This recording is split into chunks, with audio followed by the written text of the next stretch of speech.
दोस्तों कहानी शुरू होती है और हम जैना नाम की एक लड़की को देखते हैं जो कि स्कूल में पढ़ती है और आज उसका 13वां जन्मदिन है। इसके बाद हम उसके बेस्ट फ्रेंड मैट को देखते हैं जो कि जैना से बहुत प्यार करता था, लेकिन जैना उसे भाव नहीं देती। इसी दौरान वहां पर स्कूल की कुछ पॉपुलर लड़कियों का ग्रुप आता है जिसकी लीडर का नाम होता है टमटम। टमटम स्कूल की काफी पॉपुलर और स्टाइलिश लड़की थी, इसलिए जैना भी उसके ग्रुप में शामिल होना चाहती थी। इसके बाद जैना टमटम को अपने बर्थडे पार्टी में इन्वाइट करती है, जिस पर टमटम उसे कहती है कि हम तुम्हारी बर्थडे पार्टी में आना तो चाहते हैं, लेकिन हमारा होमवर्क अभी तक पूरा नहीं हुआ। अगर तुम उसे पूरा कर देती हो तो हम तुम्हारी पार्टी में शाम को आ जाएंगे और हमारे साथ क्लास का सबसे हैंडसम लड़का क्रिस भी आएगा।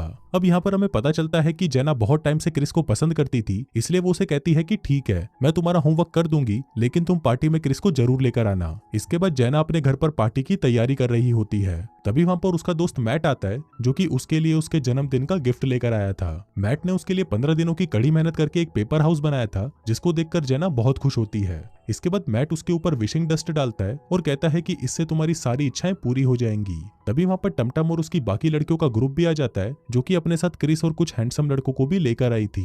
अब टमटम की पर्सनैलिटी देखकर जैना के अंदर भी कॉन्फिडेंस जाग जाता है और वो सबके सामने डींगे झाड़ने के लिए अपने बेस्ट फ्रेंड मैट की बेइज्जती करके उसे वहां से भगा देती है। इसके बाद वो सभी मिलकर 7 मिनट्स इन हेवन नाम का एक गेम खेलते हैं, जिसमें टमटम जैना की आंखों पर एक पट्टी बांध देती है और उसे कहती है कि तुम जाकर स्टोर रूम में बैठ जाओ, थोड़ी देर बाद तुम्हारे पास एक हैंडसम सा लड़का आएगा जो तुम्हारे साथ कुछ भी कर सकता है। अभी सुनकर जैना बहुत एक्साइटेड हो जाती है, लेकिन तभी हमें पता चलता है कि टमटम तो बस जैना को पागल बना रही थी, जिसके बाद वो अपने दोस्तों को लेकर वहां से चली जाती है। इसी दौरान बेशरम मैट भी वहां पर पहुंच जाता है और स्टोर रूम का दरवाजा खोलता है। जैना को लगता है कि शायद वहां पर क्रिस आया है, लेकिन तभी मैट कहता है कि ये तो मैं हूं और वो सभी लोग वहां से जा चुके हैं। अब ये देखकर जैना उस पर ही गुस्सा करने लगती है और उसे कहती है कि तुम्हारी वजह से ही वो लोग यहाँ से चले गए और अब तुम भी यहाँ से निकल जाओ, मैं तुमसे नफरत करती हूँ। जिसके बाद वो खुद को स्टोर रूम में बंद कर लेती है और चिल्लाने लगती है कि मैं 30 साल की होना चाहती हूँ। दरअसल वो ये सोचती थी कि 30 साल की औरतों के पास सब कुछ करने की आजादी होती है, इसलिए वो खुद को भी 30 साल का बनाना चाहती थी। तभी हम देखते हैं कि वही विशिंग डस्ट जो मैट ने उस पेपर हाउस पर छिड़का था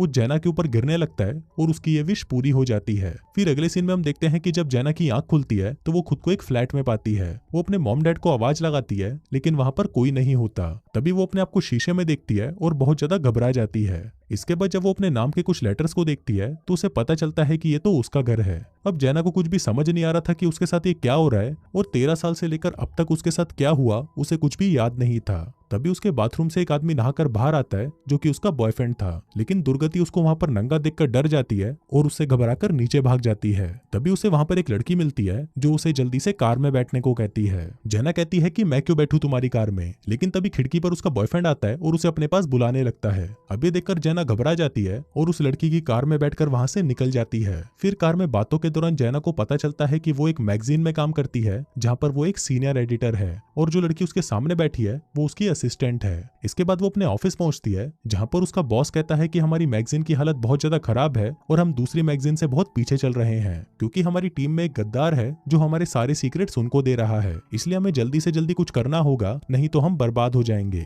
फिर मीटिंग के बाद जैना अपना पर्सनल ऑफिस देखकर हैरान रह जाती है और सोचती है कि यहाँ तो मेरी बहुत चलती होगी। इसी दौरान वहां पर उसकी सेक्रेटरी आती है और उसे कहती है कि मैम आपकी मॉम का कॉल आया था। जैना कहती है कि तुमने मुझे बताया क्यों नहीं। सेक्रेटरी कहती है लेकिन मैम आपने ही तो कहा था कि मेरी मॉम को बोल दो मैं बिजी हूँ। अभी सुनकर जैना हैरान रह जाती है और सोचती है कि अब वो अपने मॉम डैड से बात क्यों नहीं करती। तभी उसे याद आता है कि उसका एक बचपन का दोस्त मैट भी हुआ करता था, जिसको ढूंढते ढूंढते वो उसके घर तक पहुंच जाती है, लेकिन मैट उसे पहचान नहीं पाता, जिस पर जैना उसे सब कुछ याद दिलाती है कि बचपन में तुम मेरे पीछे पागल थे। फिर जब मैट को सब कुछ याद आता है तो जैना खुशी से इमोशनल हो जाती है। इसके बाद वो उसके घर में उसकी खींची हुई फोटोज को देखती है और उससे पूछती है कि क्या तुम अभी भी फोटोग्राफी करते हो। मैट कहता है कि हाँ, अभी कंगाली में तो ये सब करना पड़ता है। फिर जैना उसे सब कुछ बताने लगती है कि कल मेरा 13वां जन्मदिन था, लेकिन सुबह जब मेरी आंख खुली तो मैं 30 साल की हो गई और अब मुझे कुछ भी समझ नहीं आ रहा और ना ही मुझे कुछ याद है कि इतने सालों में मेरे साथ क्या हुआ। इस पर मैट कहता है कि देखो जैना, मैं इसमें तुम्हारी कोई मदद नहीं कर सकता, क्योंकि उस बर्थडे वाली पार्टी के बाद मैं तुमसे कभी नहीं मिला। जैना कहती है कि ऐसा कैसे हो सकता है, हम तो बेस्ट फ्रेंड्स थे। मैट कहता है कि नहीं, उस दिन के बाद से हमारी दोस्ती खत्म हो चुकी है। इसके बाद वो जैना को उसके घर छोड़ने जाता है, क्योंकि उसे खुद भी पता नहीं था कि वो कहाँ रहती है। फिर घर आकर वो अपनी फोटोज एल्बम देखती है, जिसको देखकर उसे पता चलता है कि वो टमटम के ग्रुप में शामिल हो गई थी और उनकी लीडर भी बन गई थी। तभी वो वहां पर टमटम को देखती है, जिस पर मैट कहता है कि अब वो तुम्हारी बेस्ट फ्रेंड बन गई है और तुम्हारे साथ ही काम करती है। जो सुनकर वो समझ जाती है कि उसकी असिस्टेंट और कोई नहीं बल्कि टमटम ही है। इसके साथ ही उसे ये भी पता चलता है कि वो स्कूल की प्रॉम क्वीन बनी थी और स्कूल के सबसे हैंडसम लड़के क्रिस के साथ प्रॉम पार्टी पर गई थी।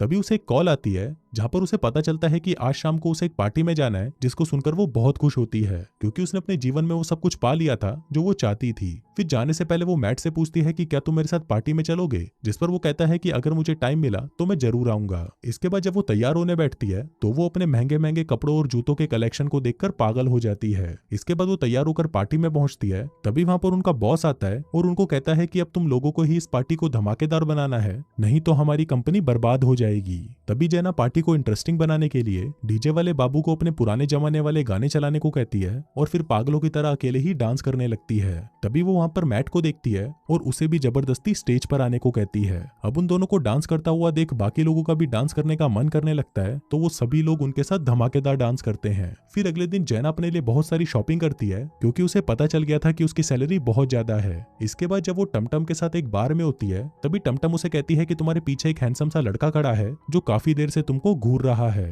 तभी वो पीछे पलटकर देखती है और कहती है हाँ ये तो सच में देख रहा है, क्या मैं जाकर इससे बात करूं? टमटम कहती है कि हाँ जल्दी जा। लेकिन तभी हम देखते हैं कि जैना उस आदमी से बात करने की जगह एक बच्चे से बात करने लगती है क्योंकि जैना तो उसे ही देख रही थी। लेकिन तभी वहां पर टमटम आती है और उसे कहती है कि तुम ये क्या कर रही हो, क्या मुझे जेल भेजना चाहती हो? आगे वो दोनों क्लब से बाहर आती हैं जहां पर उसे आवारा मजनू मैट मिलता है। तभी टमटम मैट से कहती है कि तुम इतने पतले कैसे हो गए, जिस पर मैट उसे कहता है कि तुमने भी तो अपने नाक की सर्जरी करवाई है। अब वो दोनों बातें कर ही रहे थे कि तभी वहां पर मैट की गर्लफ्रेंड आ जाती है जिससे वो जल्दी ही शादी करने वाला था। अब ये सुनकर जैना को बिल्कुल भी अच्छा नहीं लगता क्योंकि वो अपने दोस्त को फिर से खोना नहीं चाहती थी। फिर अगले दिन वो अपने ऑफिस जाती है जहां पर उसका बॉस कहता है कि हमारी कंपनी लगातार लॉस में जा रही है, इसलिए अगर हमने मार्केट में अपनी पोजीशन बनाए रखनी है तो हमें अपनी मैगजीन को रीडिजाइन करना होगा, जिस काम की जिम्मेदारी वो अपनी सबसे ज्यादा काबिल एम्प्लॉय जैना को देता है। इसके बाद जब जैना वहां से जा रही थी तभी वो अपने बेस्ट फ्रेंड टमटम की बातें सुनती है जहां पर उसे पता चलता है कि टमटम उसे इस ऑफिस से निकालना चाहती है और उसकी पोजीशन पर खुद बैठना चाहती है, इसलिए वो अगली मीटिंग में अपना खुद का भी प्रेजेंटेशन सबमिट करेगी।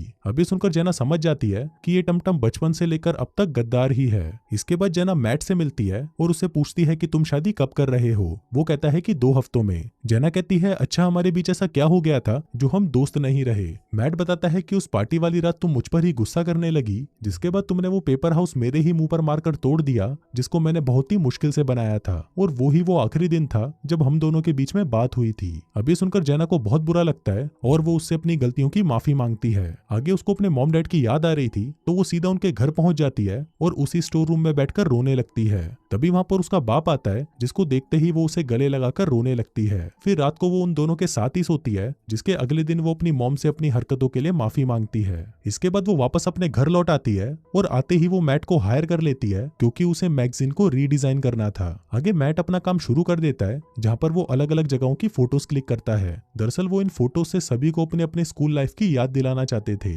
इसी दौरान जैना और मैट भी एक दूसरे के करीब आने लगते हैं और एक दूसरे को किस भी करते हैं। फिर अगले दिन वो ऑफिस आती है और दबाकर अपनी मैगजीन के लिए काम करने लगती है। उधर टमटम भी अपना आइडिया अपने बॉस को दिखाती है, लेकिन वो आइडिया एकदम बकवास होने की वजह से बॉस उसे रिजेक्ट कर देता है। इसके बाद जब जैना सभी को अपना आइडिया दिखाती है तो सभी के साथ साथ उसके बॉस को भी ये बहुत पसंद आता है और वो उसे मैगजीन के लिए सेलेक्ट कर लेता है। फिर कुछ देर बाद जब मैट जैना से मिलने आता है तो वहां पर उसे टमटम मिलती है जो उसे झूठ बोल देती है कि जैना तो बस तुम्हारा इस्तेमाल कर रही है और उसने तुम्हारी खींची हुई फोटोज को भी रिजेक्ट कर दिया। अभी सुनकर मैट बहुत दुखी होता है, लेकिन फिर जाते जाते टमटम उसे एक पेपर पर साइन करवा लेती है ताकि वो उसकी इन बेकार फोटोज का कुछ कर सके, जिसके बाद वो उसकी फोटोज को चुराकर उन्हें दूसरी वाली मैगजीन को बेच देती है। उधर जैना खुशी खुशी मैट से मिलने उसके घर पहुंचती है, लेकिन वहां पर उसे उसकी गर्लफ्रेंड मिलती है जो उसे बताती है कि वो दोनों तो कल ही शादी करने वाले हैं। अभी सुनकर वो बहुत दुखी होती है, लेकिन उसके सामने वो खुश होने का नाटक करती है। फिर अगले दिन जब वो ऑफिस पहुंचती है तो उसे पता चलता है कि टमटम ने उसकी फोटोज को दूसरी मैगजीन को बेच दिया